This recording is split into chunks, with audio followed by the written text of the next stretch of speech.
All right, guys, welcome back to the channel. This is going to be another step in my 12 steps of recovery. This is step 4, which encourages one to make a searching and fearless moral inventory of ourselves. So, before we get into that, check this out and I'll catch you on the other side. Welcome back to Broken Bobby's transformation page. In the late 80s, I became involved with drugs and would eventually become part of that lifestyle of trafficking, addiction, and violence. Over the next 20 years, I would be in and out of jail and prison. If you're thinking about trying something or you're dealing with addiction, your life don't need to go down the same path mine did. I hurt a lot of people, both physically and emotionally. These are my stories of how I transformed my life, and you can too. All right, guys. So, as you can see by the title and the thumbnail, this is step 4 in my 12 steps of recovery. Now, if you're new to the channel, be sure to subscribe. Hit that like button, drop a comment, share the video. This may help somebody, it may save somebody's life. Hit the notification bell so that anytime I drop a new video or I go live, you will be informed and you can check it out when you're ready. And become a member of the channel. It's the best way to support the movement. So, what is step 4? And how did we get here? So, if you've seen the previous 3 videos on my 12 steps to recovery, you know that in step 1, we admitted we were powerless over our addiction and that our lives had become unmanageable. Shit got crazy, basically, right? Like we couldn't figure it out on our own, basically, at this point. So we, went to a program or something and we started these steps with a sponsor. That's the best way to work through these steps, to be honest, because the sponsor will keep you honest. Okay.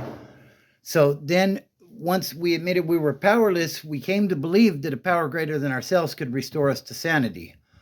Now, for a lot of people, that is, Jesus Christ or God or whoever your higher power is. Not everybody is Christian, and I get that.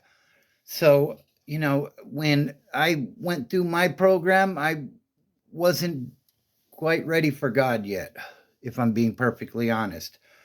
So my higher power was my family, my kids. And the thing is, you have to be careful with that though, because, people may let you down, and that could be a reservation for a relapse.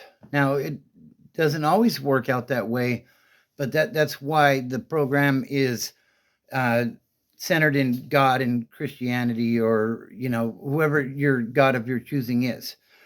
Okay, so then we made a decision to turn our will and our lives over to the care of God as we understood Him.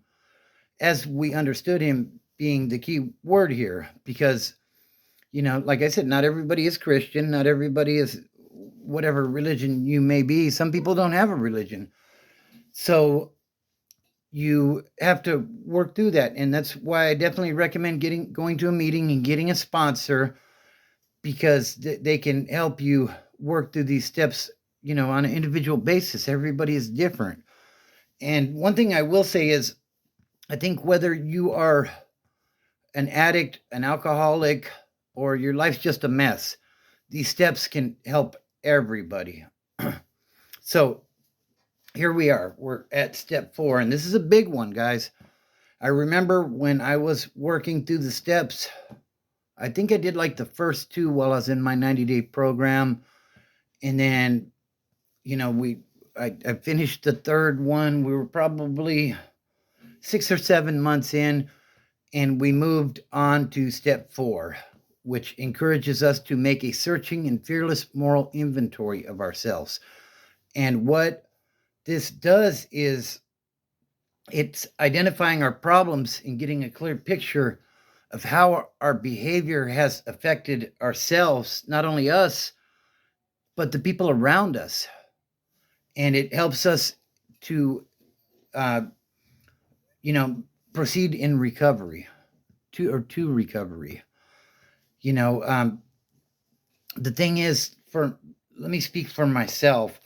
when I was in my addiction, I was dealing drugs and I was on, that sort of time, like doing that sort of stuff. And to be honest with you, this step scared me because, you have to be honest with yourself and who are you really? A lot of times when we're in our addictions or alcoholism, it's because we have these certain character defects that where we don't feel like we're a part of basically. And we're all a little different, take that for what you will, but we tend to use and drink because we feel like we fit in with others that use and drink. And then at some point, for me, like I became a loner, like I didn't even want to be around anybody anymore. I just wanted my drugs. And, that went on for a while. And then all the different stages of, anxiety, depression, all of that stuff. And my life had become unmanageable, as we've seen in step one, right? So for me, I was worried about this step because everybody talked about the fourth step and how difficult it was. And it don't get me wrong, it is a difficult step if you're being honest with yourself. Because we all like to think that, we're that chingon guy and, everybody loves us and this and that and the other.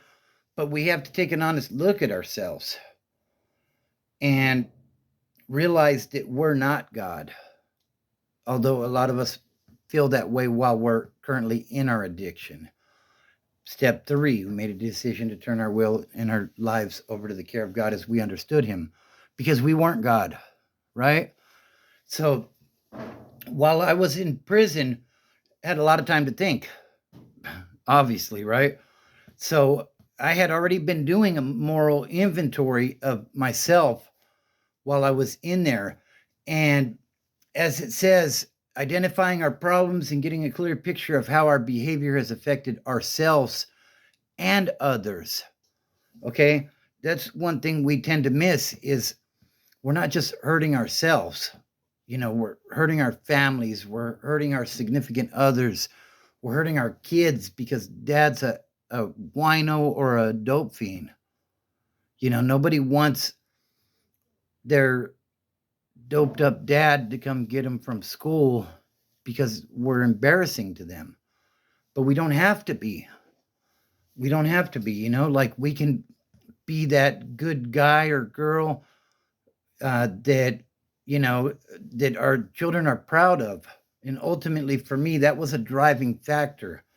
Now, while doing this moral inventory, I realized not only did I hurt myself with the abuse of drugs, I hurt my family, my children, my wife, my parents. But I was a drug dealer, guys. I also hurt a lot of other people. And I used to justify it by saying, well, if they don't get it from me, they'll get it somewhere else. Well, let them get it somewhere else. Because, like nobody wants to find out that their kid's addicted, that their husband, that their wife's addicted, that their dad's addicted, or alcoholic for that matter. A lot of times with the alcoholism, we just write that off as, oh, that's normal. That's the way this family is. It's not normal. Especially when we're drinking and driving, we're being abusive to the family, we're getting locked up.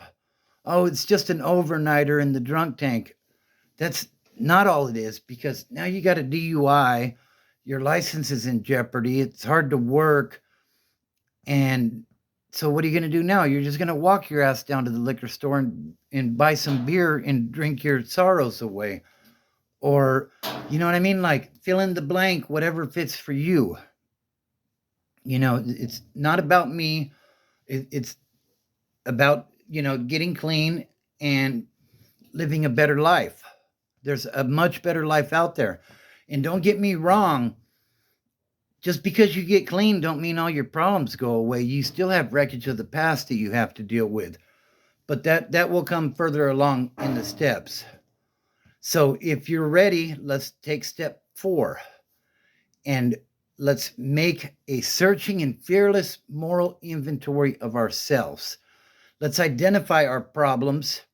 That way, these problems don't lead to relapses down the road. And let's get a clear picture of how our behavior is affecting us. Are we missing family events? Or are we getting kicked out of family events because we're acting like an ass because we're under the influence of something? What is it doing to you that's got you watching this video right now? I mean, if everything were great, chances are you wouldn't have much interest in this. But, at some point we have to make a searching and fearless moral inventory of ourselves so we can proceed with recovery. It's not just us that we're hurting, it's everybody around us that we're hurting. And I think it's time that, we figure some things out so we can move on with our lives and hopefully be happy, I mean, getting sober doesn't mean it's going to be all sunshines and rainbows, but your mind is going to clear up. And at the point of doing step 4, you're getting some clarity in your mind because you've already went through those first 3 steps. So I wish you the best with your recovery. My sobriety date is August the 9th of 2004. So this has been working for me, and it can work for you as well. Go to a meeting. Get yourself a sponsor. Surround yourself with people that are living that sober life and that are trying to do better for themselves. It really helps because life is going to come at you on life's terms. And when it does, it's really nice to have a few phone numbers that you can call and talk to somebody that is pursuing sobriety as well. That way, when you call them and you say, man, my boss just chewed me out, or, I just got fired, or I got written up or something. When you call somebody, do you want them to say, hey, fool, let's go get a sack? Or do you want them to say, hey, let's go hit a meeting? I think it'll be beneficial to you. The choice is yours.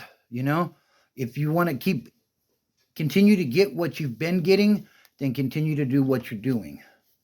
And I don't say that to be an ass, but it's the truth. And that's, this program really helps, but you have to be honest with yourself. You have to make a searching and fearless moral inventory of yourself after you've done the other 3 steps, mind you.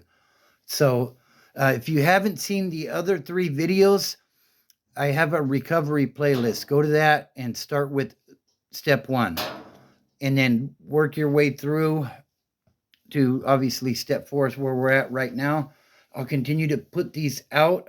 Shout out to Monk McCool. I appreciate you, brother. I was lagging on doing these recovery videos, and your words of encouragement went a long way. So I really appreciate you. I hope you and your family are doing well. So we're going to build that strong foundation, whether it be through meetings, we're going to work these steps, and we're going to be on our way to a better life. So I wish you nothing but the best in your recovery. If you're new, keep on pushing. You can do it. Trust me, you can do it. I was an addict for 15 years, in and out of county jails and prisons. Never thought I would get clean. And now here I am talking to you. So I appreciate you watching this video. If you're new to the channel and you enjoy this sort of content, be sure to subscribe. If you enjoyed the video, hit the like button. If you didn't enjoy the video, hit the thumbs down. Either way, it's going to help the algorithm. Share the video. It may help somebody in their journey of recovery. And I appreciate everybody that is... And I appreciate everybody that has been rocking with me. I'll should have another video coming out shortly on a war story of what happened to me while I was in my addiction.